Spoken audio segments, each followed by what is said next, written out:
வணக்கம் மாணவர்களே. இன்று நாம் 4வது வகுப்பு மாணவர்களுக்குரிய 16வது பாடப்பகுதி பார்க்க போகிறோம். சரியா? 16வது பாடப்பகுதி திருக்குறள் கதைகள் அப்படின்னா என்னது? அதாவது ஒரு திருக்குறள் கொடுத்துருப்பாங்க, அதனுடைய விளக்கம் கொடுத்து அதற்கு ஏற்றவாறு அதற்கு பொருந்தக்கூடிய ஒரு கதையை சொல்லி நமக்கு அந்த திருக்குறளை புரிய வச்சுருக்குறாங்க. சரியா? அதுதான் திருக்குறள் கதைகள் அப்படின்னு சொல்லுவாங்க. இப்போ நமக்கு கீழே ஒரு திருக்குறள் கொடுத்துருக்காங்க. நமக்கு எந்த அதிகாரத்துலேருந்து கொடுத்துருக்காங்க அப்படின்னு பார்த்திங்கன்னா, பொறை உடைமை. சரியா? பொறை உடைமைனா என்னது? பொறைனா என்னது? பொறுமை. சரியா? அந்த அதிகாரத்திலிருந்து தலைப்பு பொறுமையும் பொறுப்பும் அப்படிங்கிற ஒரு திருக்குறள் கொடுத்துருக்காங்க. சரியா? திருக்குறளை பார்க்கலாம். நிறை உடைமை நீங்காமை வேண்டின் பொறை உடைமை போற்றி ஒழுகப்படும். என்னது? நிறை உடைமை நீங்காமை வேண்டின் பொறை உடைமை போற்றி ஒழுகப்படும். நிறைனா என்னது? நிறைவுத்தன்மை, முழுமை. நம்மளுடைய நிறைவு, முழுமையான தன்மை நம்மள்கிட்ட இருந்து நீங்காமல் இருக்கணும் அப்படின்னா அதற்கு கண்டிப்பாக பொறுமை அவசியம் இருக்க வேணும். நம்மக்கிட்ட இருக்கக்கூடிய பொறுப்பு நம்மளை விட்டு நீங்காமல் இருக்கணும்னா நமக்கு என்ன வேணும் அப்படிங்கிறாங்க?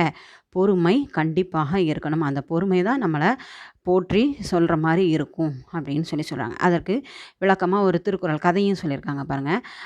தாமஸ் ஆல்வா எடிசன் கேள்விப்பட்டிருக்கீங்களா? நமக்கு என்னது? வெளிச்சத்தை இல்லையா, மின் விளக்கை கண்டுபிடிச்சது யார்? Thomas Alva Edison. முதல் கண்டுபிடிப்புலேயே அவர் நமக்கு வெளிச்சத்தை கொடுத்துட்டாரா? இல்லை, பல முறை கண்டுபிடிச்சி அதில் தோல்வியுற்று அதனுடைய பொறுமையாக அதை கையாண்டதுனால தான் கடைசியில் அவரால் அதை செயல்படுத்த முடிஞ்சுது. அதற்கு ஒரு விளக்கமாக ஒரு கதை சொல்கிறாங்க பாருங்கள். தாமஸ் ஆல்வா எடிசன் என்ன செய்யார்?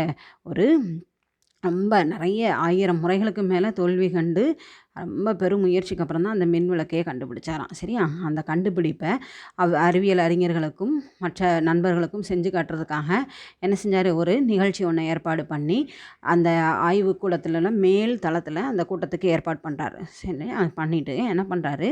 தன்னுடைய உதவியாளரையே தன்னுடைய கண்டுபிடிப்பை என்ன சொல்கிறாரு? மேலே கொண்டுட்டு வாங்க நீங்கள், நான் அவங்களுக்கெல்லாம் செஞ்சு காமிக்கிறேன் அப்படின்னு சொல்கிறார். அவர் மேலே கொண்டுட்டு வரும்போது திடீர்னு அந்த மின் விளக்கு என்ன ஆயிடுது? கை தவறி கீழே விழுந்து உடஞ்சிருது. உடனே மனம் தளராத எடிசன் என்ன பண்ணுறாரு? திருப்பியும் என்ன பண்ணுறாரு?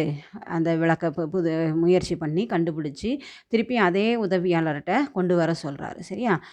உடனே பக்கத்தில் இருக்கிற நண்பர்கள்லாம் சொல்கிறாங்க, என்ன நீங்கள் இந்த மாதிரி அதை உடச்சவர்கிட்டே திருப்பி திருப்பி கொடுக்குறீங்களே அப்படின்னோடனே எடிசன் சொல்கிறாரு, அந்த உடஞ்ச பொருளை உருவாக்க என்னால் முடியும். ஆனால் நான் மனசார அவனை ஏதாவது ஒரு வார்த்தை சொல்லி திட்டிட்டேன் அப்படின்னா அவரால் அதை பொறுத்துக்க முடியாது. ஸோ அதனால் நம்ம திருப்பி அந்த பணியை அவங்கக்கிட்ட கொடுக்கும்போது அவங்களுக்கு என்ன வரும்? சரி, நம்மளை நம்பி ஒரு பொறுப்பை திருப்பி அந்த பொறுப்பை நம்மக்கிட்ட ஒப்படைச்சிருக்காங்க. ஸோ நம்ம என்ன செய்யணும்? கவனமாக கையாளணும் அப்படின்னு சொல்லிட்டு அந்த பொறுப்புணர்வு அவருக்கு இருக்கும். அதனால் திருப்பி நம்ம அவர்கிட்ட மேலே எடுத்துகிட்டு வருவாங்கன்னு சொல்லும்போது என்ன செய்ய மாட்டார்?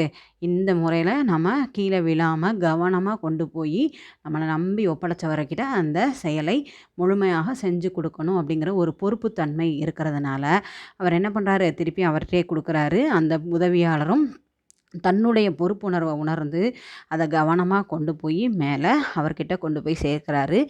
அந்த இதை கொண்டு போய் கொடுத்த உடனே அவர் தன்னுடைய கண்டுபிடிப்பை மற்ற அறிவியலாளர்களுக்கும் நண்பர்களுக்கும் செஞ்சு காட்டி தன்னுடைய வெற்றியை அந்த இடத்துல நிலைநாட்டுறார். சரியா? அப்போ இதுலேருந்து நமக்கு என்ன தெரியுது? நமக்குடைய பொறுப்பும் பொறுமையும் நம்மக்கிட்ட இருந்ததுன்னா அந்த பொறுமை தன்மையும் பொறுப்புணர்ச்சியும் தான் கடைசி வரையும் நம்மளை என்ன செய்யும்? போற்றும் அப்படின்னு சொல்கிறாங்க. இதை தான் அந்த கதை மூலமாக நமக்கு விளக்கி கூறுறாங்க. சரியா? நல்லா படிச்சுப்பார், கதை பகுதியையும் நல்லா வாசிச்சுப்பார். சரியா? நன்றி மாணவர்களே.